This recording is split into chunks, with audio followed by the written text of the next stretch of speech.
Hello everyone and welcome back to Panzer Dragoon on the SEGA Saturn. I am one wild sheep yet again, and the Empire is plotting something fierce?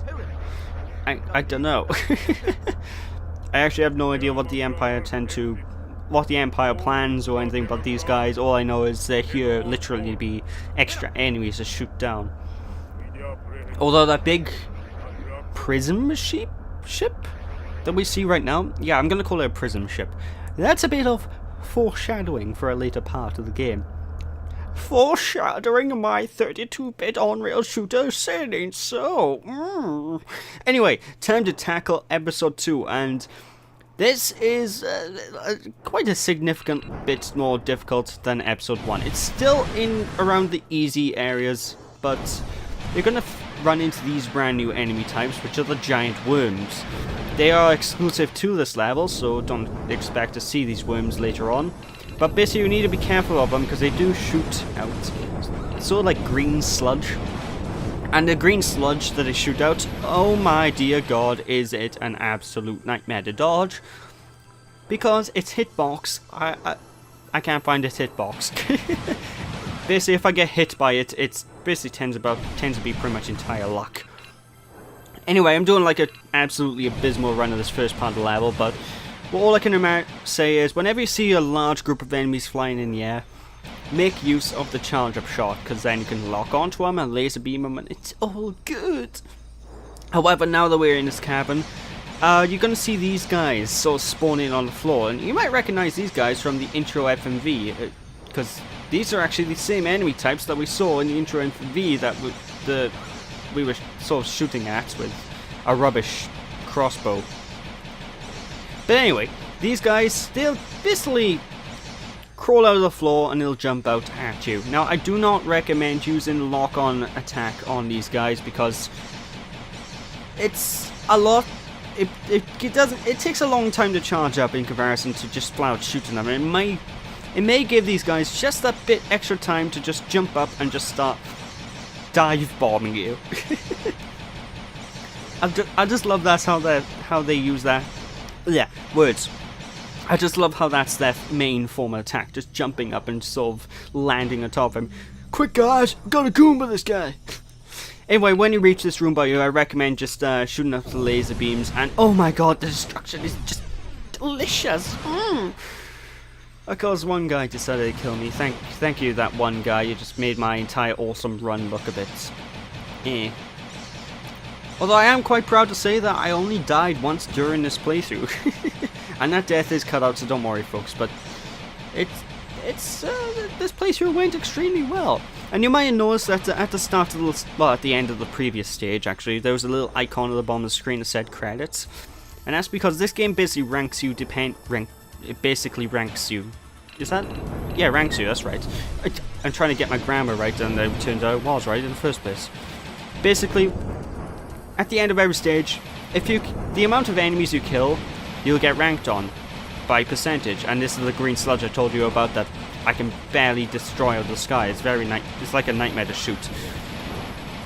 But basically, if you get more percentage of enemies in the level killed, you start getting credits. Now this is an old school arcade shooters type game, so obviously credits are something you're gonna want to have. If you don't have credits, good luck.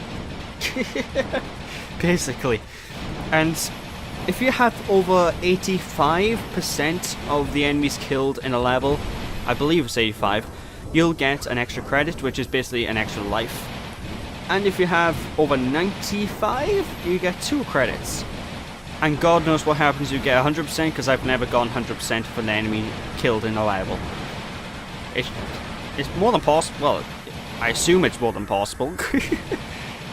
They wouldn't make it impossible, would they? Just exceptionally difficult to do.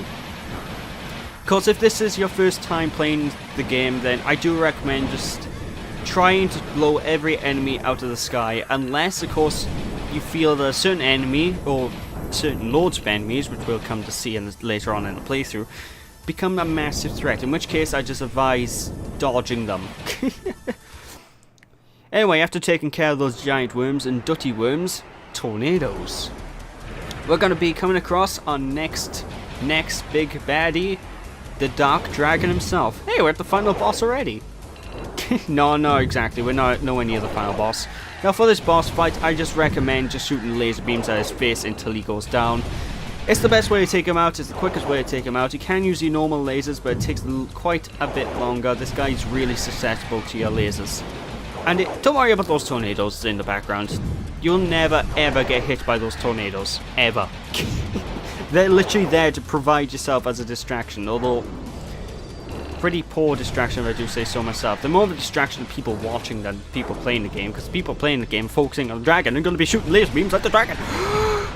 Christ. Anyway, we are going to see this guy quite a bit throughout the game. Obviously, this isn't the final boss just yet. I mean, otherwise it'd be one hell of a short game.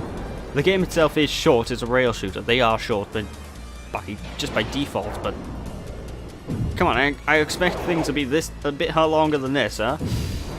Anyway, he's going to shoot these sonic boom laser blasts at you.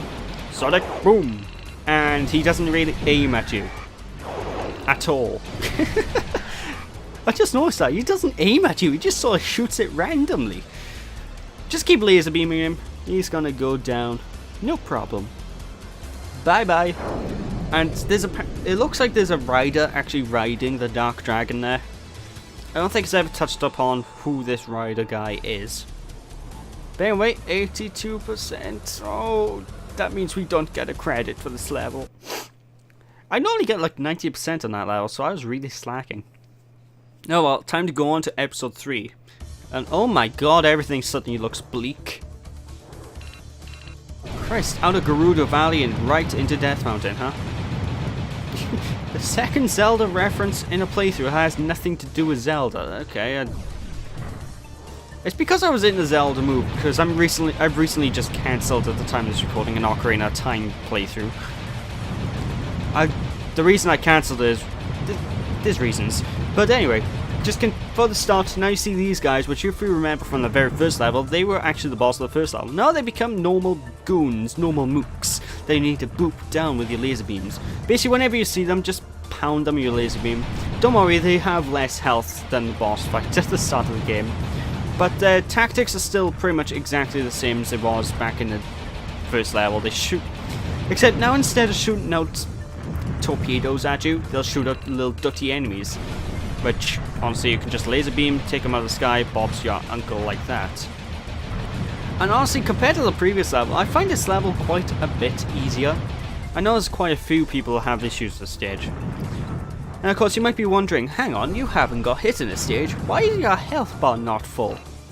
Well, it's because the health bar mechanic in this game sort of runs quite weird in that whenever you beat a stage, your health doesn't fully regenerate. What happens is, a percentage of your health will regenerate. What that percentage is, I have no idea, but basically I had very tiny health at the end of the previous stage, so I got just over half health for this stage now. So it can be a bit of a menace if you're playing badly, so yeah, more reason to try and do good. Get good, scrub. Anyway, these turret things by here, they're going to continue pelting loads of torpedoes and cannonballs and all kinds of bullets at you, as opposed to marshmallows. I mean, they're not going to shoot marshmallows at you. If they did that, I'd be open their mouth, nom nom nom. But I lost my train of thought. Yeah, basically the turrets. Whenever you see the turrets in the environment, they're really difficult to not see because they're just giant orange things. Basically just boop them with your homing lasers and try and take them out as quick as you can. These little ground turrets, the ground tanks, do what you will with them. They aren't exactly the most powerful things in the world, but as you can tell by my dragon screeches, if you do miss one, you're gonna want to move up and down and sort of move in like a rapid pattern, because they're surprisingly accurate considering they're ground troops. A lot more accurate than I gave them credit for when I first played the game. Hell, a lot more accurate than I gave them credit for while playing the game by here, because I think that's the first time they ever hit me more than once in a row. But I digress. I'm going to continue roaming around this little area, so yeah, just shoot the laser beams to destroy the turrets. I don't know if you need to destroy the turrets to get past, but I like destroying the turrets anyway, just for the extra points. and to see the nice explosion. I'm a bit of a Michael Bay, if you will, when it comes to explosions. What's that mean? Well, basically I like explosions. Adoy. Anyway, these guys back here that are on the floor, what you want to do is actually you want to take these guys out before they jump up into the air, because when they're in the air, well, what basically happens is they shoot these, basically a huge barrage of bouncy bombs at you. And these bouncy bombs, well, they hurt. And they are very difficult to dodge, so take these guys out before they reach the air, really recommended. Ah, those two I wanted to kill despawned. Oh, that's not fair. I hate when enemies despawn. Curse you, draw distance, shakes fist. Anyway, time for the boss fight of this world.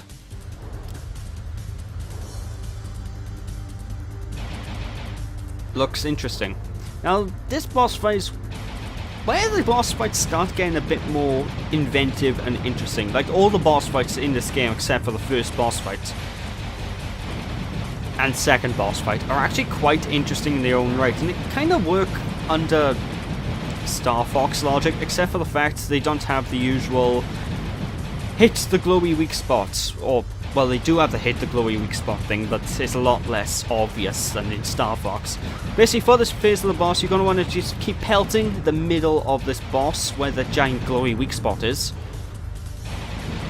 Yeah, I know, I just said they're not as obvious, but anyway, just continue shooting at the big glowy weak spot and dodging these giant blades. These giant blades will hurt if you fly into them, so be prepared. And now for the second phase, again, just use the glowy hit weak spots and just aim at it.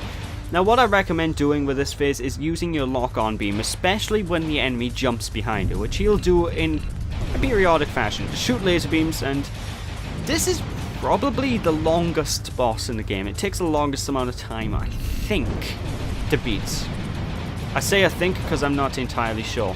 Anyway, periodically when it is behind you, it'll shoot out these orange missiles. And these orange missiles, as you can see in front of us, will explode, and they sort of act like a cluster bomb. What you want to do with them is basically be careful and just move at the way at the last minute, or try and shoot them as he's firing them out of the sky. Overall though, the boss fight isn't too difficult. Obviously it's still only the third stage of the game. I say only third stage, but there's 7 stages in total in this game, so... And trust me, the difficulty does have a... I don't know, the difficulty has one of those... This is one of those games where the difficulty has like one of those massive difficulty spikes, where the game suddenly becomes immensely difficult after a set level, which is this level actually, folks, because after this stage, the difficulty of the game just... The game basically says, no, we're not screwing around anymore, take this. No way, I can't believe this. You know what they say, the more the merrier. And if no one knows what I'm referencing, it's Eggman and Sonic, so yeah. But basically the game's gonna fling, there we go, that's the word I'm looking for, everything it has against you from the next stage onwards. And put it like this, at this point, well, not this point, from the stage after the next stage, my fingers were literally killing me because the amount of shooting I had to go through. Because I've been literally tapping the shoot button at full speed every chance I get. Like by here, I'm just mashing the button as quick as I can. Anyway, as you can see, we destroyed the bottom half, so now we got the top half of this container left, and he's just gonna meander about, just keep booping him until he's down. Honestly, this part of the boss fight is not difficult at all. Just keep meandering around, just keep booping him in the face until he dies, and Bob's your uncle. Now, as you do shoot him, though, be careful because his razor blades will actually detach, and if they hit you, they will hurt. During enemies' death animations as well, if parts of the enemy will come towards you, well, they'll hurt you, and you're going to see more of that in the next part, folks, in episode 4. So thank you all for watching, people. Hope you all enjoyed. Don't be sheepish, and I'll catch you all next time in episode 4, part 3. That's confusing. Of Panzer Dragoon. So yeah, thanks for watching. See yous after. Bye!